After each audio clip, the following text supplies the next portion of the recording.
Assalamualaikum sahabat Putri Story HD, semoga selalu dalam keadaan sehat dan berlimpah rezeki. Kali ini aku akan membawakan sebuah kisah tentang aku selalu direndahkan oleh mertuaku karena aku tak pandai memasakkan dan mengurus suamiku. Mertuaku sering berkunjung ke rumah kecil kami, melihat rumah yang berantakan dan tak terurus, hingga suatu waktu mertuaku menyuruh anaknya menceraikanku. Namun saat ibu mertuaku tahu yang sebenarnya, ia akhirnya sangat malu sendiri. Tanpa berlama-lama, mari kita masuk ke kisahnya. Alarm berbunyi tepat pukul 5 pagi. Aku, Nisa, membuka mata dengan rasa lelah yang masih menggelayuti tubuh. Malam tadi aku baru pulang dari kantor hampir tengah malam. Setelah seharian bekerja di depan komputer, aku harus menyelesaikan laporan yang seharusnya sudah dikumpulkan kemarin. Namun, kehidupan tidak pernah memberiku kesempatan untuk bernapas lega. Ada pekerjaan kantor yang tak pernah habis, ada rumah yang selalu butuh dibersihkan, dan ada suamiku, Arif, yang juga membutuhkan perhatian. Aku bangkit dari kasur tipis yang terasa keras di punggung. Mataku melirik ke arah Arif yang masih tertidur, pulas. Dia tampak begitu damai dalam tidurnya, tapi aku tahu bahwa hari-harinya juga tidak mudah. Gaji bulanannya sebagai pegawai administrasi di sebuah perusahaan kecil jauh dari cukup untuk memenuhi kebutuhan kami. Itu sebabnya aku memutuskan untuk ikut bekerja. Tapi, keputusan ini bukan tanpa konsekuensi. Setelah membersihkan wajah di wastafel kecil di sudut kamar mandi, aku masuk ke dapur yang sempit dan berantakan. Sisa-sisa makan malam semalam masih tersisa di meja. Piring kotor, sendok yang belum dicuci, dan bau amis ikan goreng yang gagal kemarin sore. Aku mencoba memasak sesuatu sederhana untuk sarapan. Mungkin telur dadar dan nasi hangat, atau sekadar roti panggang agar lebih cepat. Namun, seperti biasa, segala sesuatunya tidak berjalan sesuai rencana. Ketika aku mulai menggoreng telur, api, kompor yang tidak stabil membuat minyak panas menyiprat ke tanganku. Aku menjerit pelan, tapi tak ada yang mendengarnya. Suamiku masih tertidur nyenyak, dan tetangga-tetangga lainnya mungkin juga sedang sibuk dengan urusan mereka sendiri. Akhirnya, setelah 10 menit yang terasa seperti 1 jam, aku berhasil membuat 2 potong roti panggang yang agak gosong, di pinggirnya dan secangkir teh manis. Aku meletakkan piring itu di atas meja makan, sambil berharap Arif tidak akan mengomentari penampilan sarapan kali ini. Ini lebih baik daripada tidak sama sekali, gumamku pada diri sendiri. Ketika Arif akhirnya bangun, ia hanya tersenyum tipis melihat makanan di atas meja. Ia duduk tanpa berkata apa-apa, lalu mulai menyantap roti panggang itu. Aku merasa lega, karena ia tidak mengeluh atau berkomentar buruk tentang makanan. Namun, dalam hati aku tahu bahwa ia pasti kecewa. Ini bukan pertama kalinya aku gagal menjadi istri yang ideal menurut standar masyarakat. Aku bahkan sering bertanya-tanya apakah aku benar-benar layak menjadi pendamping hidupnya. Sebelum berangkat kerja, aku mencoba membersihkan rumah sebentar. Tapi waktu yang terbatas membuatku hanya bisa melakukan hal-hal dasar, menyapu lantai ruang tamu, mencuci piring bekas sarapan, dan meluruskan selimut di sofa. Aku tahu rumah ini masih jauh dari kata rapi, tapi aku tidak punya pilihan lain. Jam 7 pagi sudah menjelang, dan aku harus segera berangkat ke kantor. Hari-hariku di kantor tidak jauh berbeda dari rutinitas di rumah. Duduk di balik meja kecil di ruangan yang penuh dengan suara keyboard dan telepon berdering, aku mencoba fokus pada pekerjaanku sebagai asisten administrasi. Tugas-tugasku tidak terlalu sulit, tapi tekanan dari atasan seringkali membuatku merasa cemas. Belum lagi pikiran-pikiran tentang rumah yang berantakan dan ibu mertua yang selalu datang tanpa pemberitahuan. Ibu mertuaku, Bu Ratna, adalah sosok yang sangat tradisional. Baginya, seorang istri harus pandai memasak, menjaga rumah tetap bersih, dan selalu siap melayani suaminya. Sayangnya, aku tidak bisa memenuhi semua kriteria itu. Setiap kali ia datang berkunjung, ia selalu mengamati segala sesuatu di rumah dengan tatapan kritis. Mulai dari debu di rak buku hingga baju kotor yang tergeletak di kursi. Dan tentu saja, ia selalu menemukan alasan untuk mengkritikku. Nisa, kenapa rumahmu selalu berantakan begini? katanya suatu hari ketika ia datang tanpa pemberitahuan. Lihat, anakku jadi kurus begini, karena kamu tidak bisa mengurusnya dengan baik. Aku hanya bisa diam mendengar komentarnya. Jujur saja, aku ingin membela diri. Aku ingin menjelaskan bahwa aku juga bekerja keras demi membantu keuangan keluarga. Tapi aku tahu, tidak ada gunanya berdebat dengan Bu Ratna. Ia sudah memiliki pandangannya sendiri tentang bagaimana seorang istri seharusnya bersikap. Malam harinya, setelah pulang dari kantor, aku mendapati rumah dalam kondisi yang lebih berantakan daripada pagi tadi. Arif sedang duduk di depan televisi, wajahnya tampak lelah. Aku tahu dia juga habis bekerja seharian, tapi entah kenapa, aku merasa bersalah melihatnya seperti itu. Bukannya membantu, aku malah menambah beban pikirannya dengan rumah yang selalu kacau balau. Aku capek, Nisa, katanya pelan ketika aku duduk di sampingnya. Kadang aku mikir, apa kita salah ambil keputusan menikah? Hatiku langsung terasa sakit mendengar kata-katanya. Apakah ia juga mulai meragukanku? Apakah ia mulai percaya pada omongan ibunya bahwa aku bukan istri yang baik?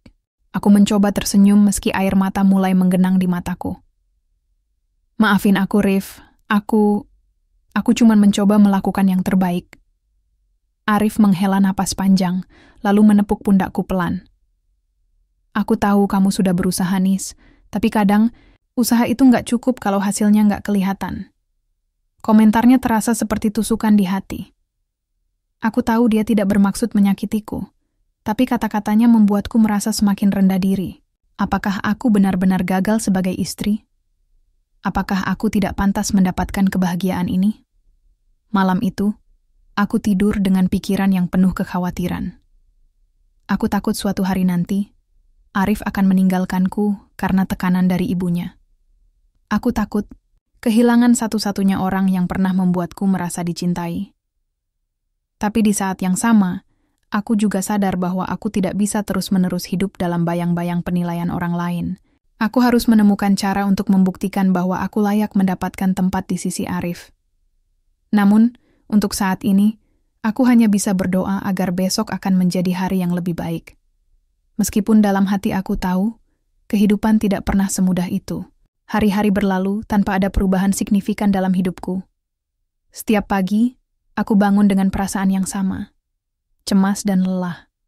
Cemas karena aku tidak tahu apa yang akan dikatakan Bu Ratna jika ia datang berkunjung lagi. Dan lelah karena tubuh ini rasanya tidak pernah benar-benar istirahat. Aku mencoba sebisa mungkin untuk menjalani rutinitas harian dengan lebih baik, memasak sarapan yang lebih layak, membersihkan rumah lebih rapi, bahkan mencoba tersenyum lebih sering meskipun hatiku terasa begitu berat. Namun, usaha-usaha kecil itu tampaknya tidak cukup bagi Bu Ratna. Ia selalu menemukan sesuatu yang salah. Entah itu baju Arif yang masih kusut, debu di sudut meja, atau masakan yang menurutnya kurang bumbu. Setiap kali ia berkunjung, komentar-komentarnya seperti jarum yang menusuk jantungku pelan-pelan. Nisa, kamu ini gimana sih? Anakku itu kan butuh istri yang bisa ngurus dia dengan baik. Katanya suatu sore ketika ia duduk di ruang tamu kami yang sempit. Lihat, dia jadi begini karena ulahmu. Aku hanya bisa mengangguk pelan sambil berusaha menahan air mata. Aku ingin sekali membela diri, tapi aku tahu bahwa argumen apapun tidak akan merubah pandangannya. Baginya, aku adalah istri yang gagal. Titik. Suatu malam, setelah Bu Ratna pulang dari kunjungannya yang singkat tapi menyakitkan, aku mendengar percakapan antara Arif dan ibunya melalui telepon. Aku sedang berdiri di dapur, mencuci piring bekas makan malam, ketika suara Arif terdengar dari ruang tengah. Awalnya, aku tidak berniat mendengarkan, tapi kata-kata mereka membuatku tak bisa bergerak. Ibu, aku tahu Nisa bukan istri yang sempurna, kata Arif dengan nada lelah. Tapi dia sudah berusaha. Berusaha? Berusaha bagaimana, Rif? Kamu lihat sendiri kondisi rumah kalian. Kamu juga kelihatan capek terus. Apa kamu nggak mikir kalau mungkin dia nggak cocok jadi istri kamu? Balas Bu Ratna dengan nada tajam. Aku merasa tubuhku membeku. Jantungku berdegup kencang. Dan tangan yang sedang memegang spons basah itu gemetar hebat. Apakah Bu Ratna serius meminta Arif untuk menceraikanku? Bu, aku nggak bisa begitu. Nisa itu, dia orangnya baik. Dia cuma butuh waktu untuk belajar, kata Arif, meski nadanya terdengar ragu. Waktu? Sampai kapan? Kamu pikir hidup ini main-main? Kalau dia nggak bisa ngurus rumah tangga, ya sudah, cari yang lain saja, bentak Bu Ratna. Aku tidak bisa mendengar lagi. Air mata mulai mengalir deras di pipiku, dan aku buru-buru menyelesaikan mencuci piring agar Arif tidak melihatku menangis. Tapi hatiku hancur. Hancur karena aku merasa gagal sebagai istri, hancur karena aku tidak bisa memenuhi ekspektasi mertuaku, dan hancur karena aku takut kehilangan Arif. Setelah percakapan itu, hubungan antara aku dan Arif mulai terasa tegang. Ia tidak pernah secara langsung membahas soal cerai, tapi aku bisa merasakan ada jarak di antara kami. Kadang-kadang, ia hanya diam saat aku mencoba bercerita tentang hari-hariku di kantor. Kadang-kadang, ia mengeluh tentang hal-hal kecil seperti handuk yang belum dicuci atau baju yang lupa disetrika. Aku mencoba memperbaiki semuanya. Aku mulai bangun lebih pagi untuk memastikan rumah bersih sebelum Arif pergi bekerja. Aku mencoba memasak makanan yang lebih enak, meskipun hasilnya sering kali tetap kurang memuaskan. Aku bahkan mencoba mengurangi jam kerjaku di kantor, meskipun itu berarti aku harus menunda beberapa pekerjaan penting. Namun, semakin aku berusaha, semakin aku merasa bahwa usahaku tidak cukup. Tekanan dari Bu Ratna semakin menjadi-jadi. Ia mulai datang lebih sering, dan setiap kunjungannya selalu diakhiri dengan komentar-komentar pedas tentang betapa berantakannya rumah kami. Aku nggak habis pikir kenapa anakku mau nikah sama kamu, katanya suatu hari ketika ia melihat lemari pakaian yang belum dirapikan. Kamu nggak bisa masak, nggak bisa bersih-bersih, nggak bisa ngurus rumah tangga. Apa yang bisa kamu kasih ke anakku? Aku menundukkan kepala, berusaha menahan air mata. Aku ingin sekali berteriak dan mengatakan bahwa aku bekerja keras demi membantu keuangan keluarga kami. Tapi aku tahu bahwa kata-kataku tidak akan didengar. Baginya, aku tetaplah istri yang gagal. Puncak dari semua tekanan ini terjadi pada suatu sore ketika aku sedang membersihkan rumah. Aku baru saja pulang dari kantor dan langsung bergegas membersihkan debu-debu yang menumpuk di rak buku. Namun, ketika aku sedang menyapu, aku mendengar suara pintu depan terbuka. Aku mendongak dan melihat Bu Ratna masuk tanpa mengetuk. "Kenapa? Rumah ini selalu berantakan?" katanya dengan nada tinggi. "Aku capek lihat kamu kayak gini terus, Nisa. Kamu nggak layak jadi istri anakku." Kalimat itu seperti pukulan telak di wajahku. Aku berdiri diam, dengan sapu di tangan, sementara air mata mulai menggenang di mataku. Aku tahu aku tidak bisa terus-menerus diam dan menerima perlakuan ini. Aku harus melakukan sesuatu. "Bu Ratna," kataku dengan suara bergetar. "Saya tahu saya bukan istri yang sempurna, tapi saya sudah berusaha sebaik mungkin. Saya juga bekerja keras demi membantu keuangan keluarga kami. Gaji Arif saja tidak cukup untuk memenuhi kebutuhan sehari-hari." Bu Ratna terdiam sejenak, tampak terkejut mendengar kata-kataku. Tapi kemudian ia tertawa sinis. "Bekerja? Kamu pikir bekerja di luar itu solusi? Seorang istri itu tempatnya di rumah, ngurus suami dan rumah tangga. Bukan keluyuran, di luar sampai larut malam." Aku tidak bisa menahan air mataku lagi. Aku merasa begitu putus asa. Tapi di tengah keputusasaan itu, aku sadar bahwa aku tidak bisa terus-menerus membiarkan orang lain menilai hidupku tanpa tahu apa yang sebenarnya terjadi. Malam itu aku duduk di tepi tempat tidur, menatap kosong ke arah dinding. Arif sedang mandi, dan aku tahu bahwa aku harus bicara dengannya. Aku tidak bisa terus menyembunyikan fakta bahwa aku bekerja keras demi kelangsungan hidup kami. Aku harus memberitahunya segalanya, meskipun aku takut reaksinya. Tapi satu hal yang aku tahu pasti, aku tidak bisa terus hidup dalam bayang-bayang penilaian orang lain. Aku harus menemukan cara untuk membuktikan bahwa aku layak mendapatkan tempat di sisi Arif, meskipun itu berarti aku harus berjuang lebih keras lagi. Pagi itu, aku bangun dengan perasaan yang lebih berat dari biasanya. Setelah malam sebelumnya, aku memutuskan untuk berbicara jujur kepada Arif tentang pekerjaanku dan alasan mengapa aku harus bekerja keras di luar rumah. Aku merasa cemas akan reaksinya. Apakah ia akan marah? Atau mungkin ia akan kecewa, karena selama ini aku menyembunyikan fakta penting darinya. Aku menyiapkan sarapan sederhana seperti biasa. Roti panggang yang kali ini berhasil tidak gosong dan teh manis hangat. Aku mencoba tersenyum ketika Arif duduk di meja makan, meskipun hatiku dipenuhi oleh rasa takut dan ragu. "Rif," kataku pelan setelah ia mulai menyantap roti panggangnya. "Ada sesuatu yang ingin aku bicarakan." Arif mengangkat alisnya, tampak sedikit terkejut mendengar nada serius dalam suaraku. "Ada apa, Nis?" Aku menarik napas dalam-dalam, mencoba mengumpulkan keberanian. Aku tahu selama ini kamu dan ibumu merasa aku tidak bisa menjadi istri yang baik. Tapi aku ingin kamu tahu bahwa aku bekerja di luar bukan karena aku tidak peduli dengan rumah tangga kita.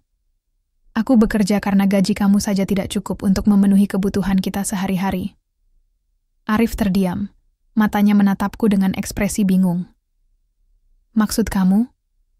"Aku bekerja di kantor untuk membantu keuangan kita," lanjutku, suaraku semakin bergetar. "Kita butuh uang tambahan untuk bayar sewa, beli bahan makanan, dan keperluan lainnya. Kalau hanya mengandalkan gajimu, kita nggak akan bisa bertahan hidup."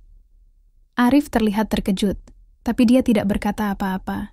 Dia hanya menundukkan kepala, seolah sedang mencerna semua informasi yang baru saja aku ungkapkan. Aku merasa lega karena setidaknya aku sudah jujur padanya, meskipun aku masih belum tahu bagaimana reaksinya nanti.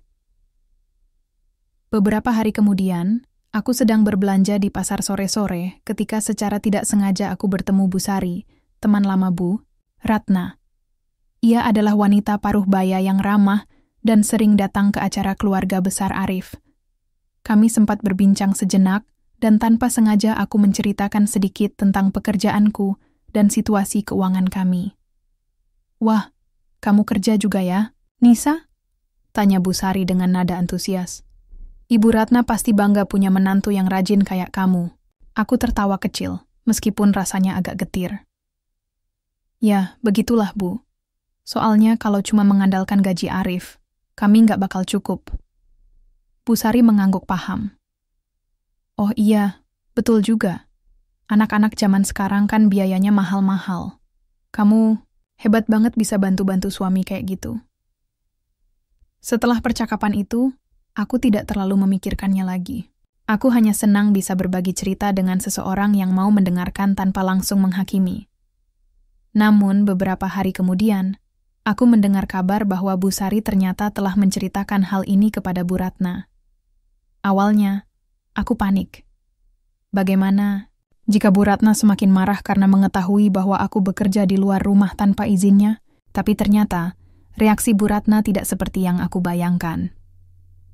Suatu sore, saat aku sedang membersihkan rumah, Bu Ratna tiba-tiba datang tanpa pemberitahuan.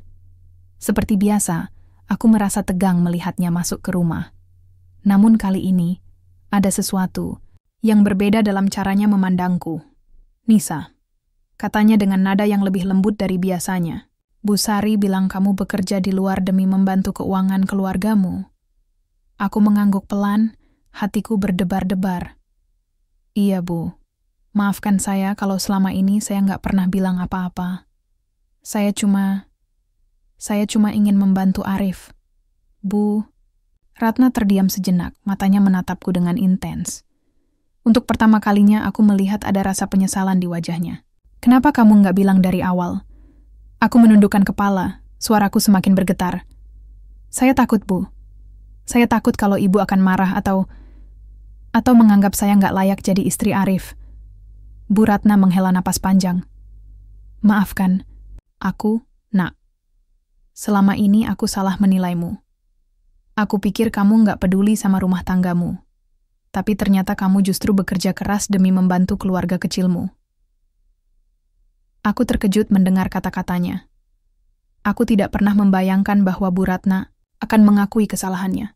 Air mata mulai mengalir di pipiku, tapi kali ini bukan karena kesedihan, melainkan karena lega. Setelah percakapan itu, hubungan antara aku dan Bu Ratna mulai berubah. Ia tidak lagi datang ke rumah, hanya untuk mengkritik atau menyalahkanku. Sebaliknya, ia mulai menunjukkan sikap yang lebih pengertian. Suatu hari, ia bahkan datang membawa beberapa resep masakan dan menawarkan untuk mengajariku cara memasak. "Kamu nggak perlu jadi ahli masak dalam semalam, Nisa," katanya sambil tersenyum. "Tapi kalau kamu mau belajar, aku siap membantu." Aku merasa sangat bersyukur atas perubahan sikap Bu Ratna. Meskipun aku tahu bahwa perjalanan menuju harmoni keluarga masih panjang, setidaknya aku merasa lebih dihargai sebagai bagian dari keluarga ini. Di sisi lain, Arif juga mulai lebih mendukungku. Setelah aku jujur padanya tentang situasi keuangan kami, ia mulai lebih memahami posisiku.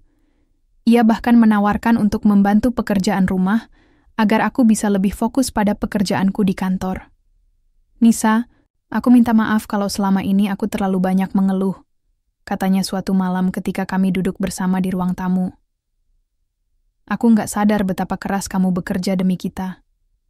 Aku tersenyum, merasa lega, karena akhirnya Arif memahami segalanya. "Terima kasih, Rif. Aku cuma ingin kita bisa hidup dengan lebih baik." Setelah kejadian di mana Bu Ratna akhirnya mengetahui alasan sebenarnya mengapa aku bekerja keras di luar rumah, suasana di antara kami mulai berubah secara perlahan. Aku merasakan bahwa hubungan yang selama ini penuh dengan ketegangan mulai mencair. Namun, meskipun ada kemajuan, aku tahu bahwa proses memperbaiki hubungan ini tidak akan semudah membalikkan telapak tangan. Ada banyak hal yang harus diperbaiki, bukan hanya antara aku dan Bu Ratna, tetapi juga antara aku dan Arif. Suatu sore, setelah pulang dari kantor, aku mendapati Bu Ratna sedang duduk di ruang tamu bersama Arif. Awalnya, aku merasa cemas melihat mereka berdua di sana, takut jika ada sesuatu yang salah. Namun, ketika aku masuk, Bu Ratna tersenyum padaku dengan ekspresi yang lebih hangat daripada biasanya. "Nisa, ayo duduk," katanya. Suaranya terdengar lembut. "Ada sesuatu yang ingin kita bicarakan." Aku ragu-ragu sejenak, tapi akhirnya aku duduk di kursi kosong di dekat mereka. Jantungku berdebar-debar, bertanya-tanya apa yang akan mereka katakan. "Nisa," lanjut Bu Ratna, kali ini dengan nada serius namun penuh pengertian. "Aku sudah memikirkan semuanya, dan aku ingin minta maaf atas semua perlakuanku selama ini. Aku baru sadar bahwa aku telah salah menilaimu. Kamu bukan istri yang gagal seperti yang selama ini aku pikirkan. Sebaliknya, kamu adalah wanita yang sangat kuat karena rela bekerja keras demi keluargamu." Aku terkejut mendengar kata-katanya. Ini adalah pertama kalinya Bu Ratna mengakui kesalahannya dengan begitu terbuka. Air mata mulai menggenang di mataku, tapi kali ini bukan karena rasa sakit atau kecewa, melainkan karena lega dan haru. Aku nggak tahu harus bilang apa. "Bu," gumamku pelan. "Terima kasih sudah mau memahami posisiku." Bu Ratna mengangguk pelan, lalu melanjutkan. "Tapi aku juga ingin minta maaf pada Arif. Selama ini aku terlalu ikut campur dalam urusan kalian. Aku hanya ingin yang terbaik untuk anakku. Tapi aku tidak menyadari bahwa cara aku melakukannya malah membuat kalian berdua merasa tertekan." Arif mengangguk pelan. Wajahnya tampak lebih tenang daripada biasanya. "Ibu, aku juga minta maaf kalau selama ini aku terlalu banyak diam dan tidak membela Nisa. Aku baru sadar bahwa aku juga punya tanggung jawab untuk menjaga hubungan ini agar tetap harmonis." Mendengar kata-kata itu, aku merasa hatiku dipenuhi oleh rasa syukur. Selama ini aku merasa sendirian dalam menghadapi tekanan dari Bu Ratna, tapi ternyata Arif juga memiliki perasaan yang sama. Kami berdua sama-sama merasa tertekan oleh ekspektasi yang tinggi, dan sekarang kami akhirnya bisa saling berbicara dengan jujur. Setelah percakapan itu, hubungan antara aku, Arif, dan Bu Ratna mulai membaik secara signifikan. Bu Ratna bahkan mulai lebih sering datang ke rumah, bukan lagi untuk mengkritik, melainkan untuk membantu. Ia mengajari aku cara memasak beberapa hidangan tradisional yang selama ini aku anggap sulit, dan ia juga memberikan tips tentang bagaimana mengatur waktu agar aku bisa lebih efisien dalam mengurus rumah tangga tanpa mengorbankan pekerjaanku. "Aku nggak bilang kamu harus jadi ahli masak dalam semalam," katanya suatu hari ketika kami sedang mencoba memasak rendang bersama. "Yang penting, kamu mau belajar dan mencoba. Itu sudah cukup." Aku tersenyum mendengar kata-katanya. Meskipun aku masih sering gagal dalam beberapa hal, aku merasa lebih percaya diri karena ada orang yang mendukungku. Bahkan Arif juga mulai lebih terlibat dalam pekerjaan rumah. Dia mulai membantu membersihkan rumah, mencuci piring, dan kadang-kadang memasak makan malam sederhana jika aku pulang terlambat dari kantor. Kita berdua sama-sama bekerja keras, Nis, katanya suatu malam ketika kami sedang makan malam bersama. Jadi, gak ada salahnya kalau kita saling bantu. Aku tersenyum, merasa lega, karena akhirnya kami bisa berbagi tanggung jawab tanpa merasa terbebani. Aku tahu bahwa hubungan kami tidak akan pernah sempurna, tapi setidaknya kami berusaha untuk menjadi tim yang solid. Namun, meskipun ada banyak kemajuan, aku masih merasa bahwa ada satu hal yang belum terselesaikan sepenuhnya. Hubungan antara aku dan Bu Ratna. Meskipun ia sudah meminta maaf dan mulai lebih pengertian, aku tahu bahwa ada bekas luka yang masih tersisa dari semua konflik yang terjadi sebelumnya. Untuk benar-benar memperbaiki hubungan ini, aku memutuskan untuk mengambil langkah lebih besar. Suatu sore, setelah pulang dari kantor, aku mengajak Bu Ratna duduk di ruang tamu. Aku ingin berbicara dengannya secara pribadi, tanpa kehadiran Arif. Bu Ratna, kataku pelan, suaraku sedikit gemetar. Aku ingin berterima kasih atas semua dukunganmu akhir-akhir ini. Tapi aku juga ingin jujur tentang perasaanku. Bu Ratna tampak sedikit terkejut, tapi ia mengangguk pelan. Apa yang ingin kamu katakan, Nisa? Aku menarik napas dalam-dalam, mencoba mengumpulkan keberanian. Selama ini aku merasa direndahkan oleh ibu. Setiap kali ibu datang ke rumah, aku merasa seperti tidak cukup baik sebagai istri Arif. Aku merasa seperti aku selalu gagal memenuhi ekspektasi ibu. Bu Ratna terdiam sejenak, matanya menatapku dengan intens. Aku tahu, Nak. Dan aku sangat menyesal atas semua itu. Aku tidak sadar bahwa perkataanku bisa membuatmu merasa begitu buruk. Aku mengangguk pelan, air mata mulai mengalir di pipiku.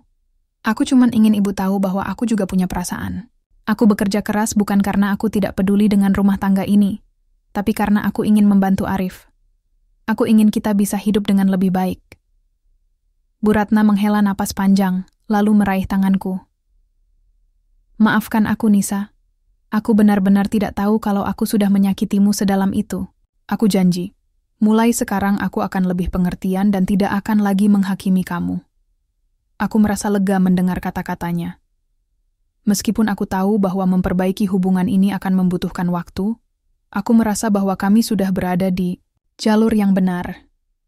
Di minggu-minggu berikutnya, aku mulai merasakan perubahan yang lebih nyata dalam hubungan kami. Bu Ratna tidak lagi datang ke rumah hanya untuk mengkritik atau menyalahkanku. Sebaliknya, ia mulai lebih sering membantu dan memberikan dukungan. Bahkan, ia mulai mengundang aku dan Arif untuk makan malam di rumahnya, sesuatu yang jarang sekali ia lakukan sebelumnya. Aku ingin kita bisa lebih dekat, Nisa, katanya suatu hari ketika kami sedang duduk di meja makan.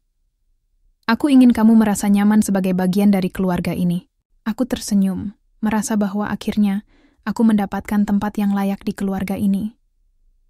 Meskipun perjalanan ini tidak mudah, aku tahu bahwa dengan komunikasi yang jujur dan pengertian, segala sesuatunya bisa diperbaiki.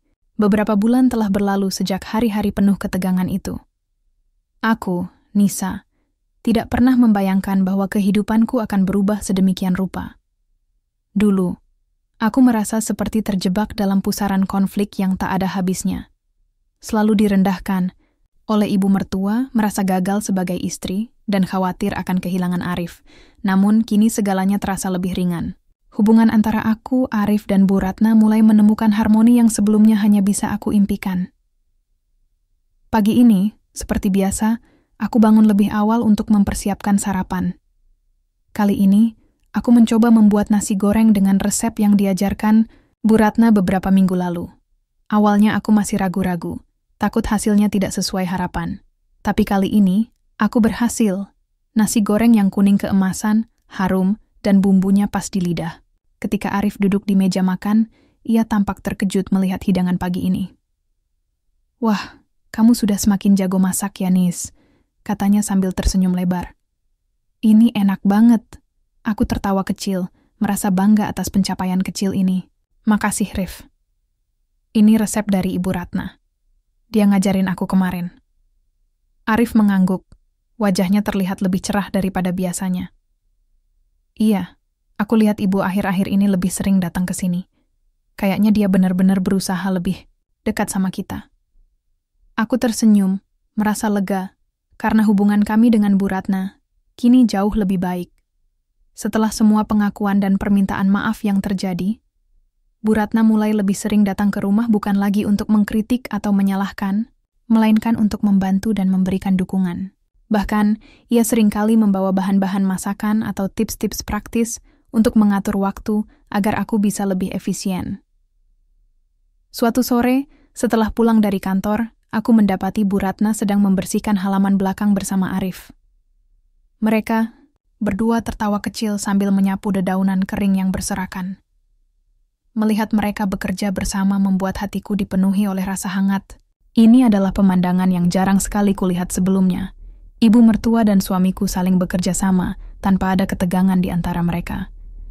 Bu, Rif, panggilku pelan saat aku mendekati mereka. Kalian ngapain sih? Bu Ratna tersenyum padaku. Nggak apa-apa, Nak. Cuman bantu-bantu aja biar halaman ini lebih rapi. Kamu kan capek kerja seharian. Jadi kita yang urus rumah dulu. Aku merasa terharu mendengar kata-katanya. Selama ini, aku selalu merasa sendirian dalam mengurus rumah tangga.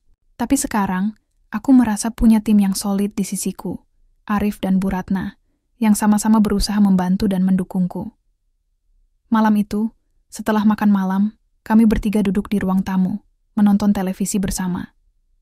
Suasana terasa begitu damai, jauh berbeda dari ketegangan yang dulu sering mengisi ruangan ini. Bu Ratna bahkan bercerita tentang masa mudanya, tentang bagaimana ia juga pernah merasa kesulitan ketika pertama kali menjadi istri dan ibu. Aku dulu juga nggak bisa masak, katanya sambil tertawa kecil. Masakanku sering gosong atau kurang asin, tapi aku belajar pelan-pelan sampai akhirnya bisa masak rendang yang enak. Aku tertawa mendengar ceritanya. Jadi aku nggak sendirian ya, Bu. Ternyata ibu juga pernah gagal-gagal dulu. Bu Ratna mengangguk, matanya berbinar penuh kenangan. Semua orang pasti pernah gagal, Nak. Yang penting adalah kita mau belajar dan terus berusaha. Kata-katanya membuatku merenung. Betapa benarnya ia. Selama ini aku terlalu keras pada diriku sendiri, merasa harus sempurna dalam segala hal. Padahal, tidak ada manusia yang sempurna. Yang terpenting adalah usaha dan niat baik yang kita lakukan.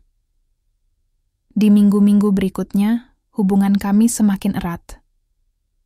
Bu Ratna mulai lebih sering mengundang aku dan Arif untuk makan malam di rumahnya. Kadang-kadang, kami bahkan menghabiskan waktu bersama di akhir pekan, memasak bersama, membersihkan rumah, atau sekadar duduk di halaman belakang sambil ngobrol ringan. Aku merasa bahwa aku akhirnya mendapatkan tempat yang layak di keluarga ini. Bukan lagi sebagai istri yang gagal, melainkan sebagai bagian integral dari keluarga kecil ini. Namun, meskipun hubungan kami sudah jauh lebih baik, aku tahu bahwa perjalanan ini tidak akan pernah benar-benar selesai. Ada kalanya aku masih merasa lelah atau frustrasi, terutama ketika pekerjaan di kantor dan tanggung jawab rumah tangga terasa begitu berat. Tapi sekarang, aku tidak lagi merasa sendirian. Arif selalu ada untuk mendukungku. Dan Bu Ratna juga sudah lebih pengertian. Kami berusaha untuk saling membantu dan menghargai satu sama lain. Suatu malam, setelah semua pekerjaan rumah selesai, aku duduk di samping Arif di sofa ruang tamu. Aku menatapnya, merasa begitu bersyukur memiliki suami yang akhirnya memahami posisiku. Rif, kataku pelan. Terima kasih ya. Sudah sabar sama aku selama ini. Arif tersenyum, lalu meraih tanganku. Aku juga minta maaf kalau selama ini aku terlalu banyak diam dan gak membela kamu. Aku cuma ingin bilang, aku bangga sama kamu, Nis. Kamu udah bekerja keras banget demi kita. Aku merasa air mata mulai menggenang di mataku. Tapi kali ini bukan karena kesedihan, melainkan karena rasa syukur yang begitu besar. Aku tahu bahwa hubungan kami tidak akan pernah sempurna, tapi setidaknya kami berusaha untuk menjadi tim yang solid, saling mendukung, dan saling memahami. Pada akhirnya, aku menyadari bahwa kebahagiaan dalam sebuah keluarga tidak datang dari kesempurnaan, melainkan dari upaya bersama untuk saling menghargai dan memahami. Aku tidak perlu menjadi istri yang sempurna untuk dicintai oleh Arif, dan aku juga tidak perlu memenuhi ekspektasi tradisional untuk dihargai oleh Bu Ratna. Yang terpenting adalah cinta, pengertian, dan komunikasi yang jujur. Ketika aku memandang sekelilingku, Arif yang tersenyum hangat, Bu Ratna yang sedang tertawa kecil di dapur, dan rumah kecil kami yang kini terasa lebih nyaman, aku merasa bahwa aku akhirnya menemukan harmoni yang selama ini aku cari. Hidup ini memang tidak mudah, tapi dengan cinta dan dukungan dari orang-orang terdekat, aku yakin kita bisa melewati segala tantangan yang datang.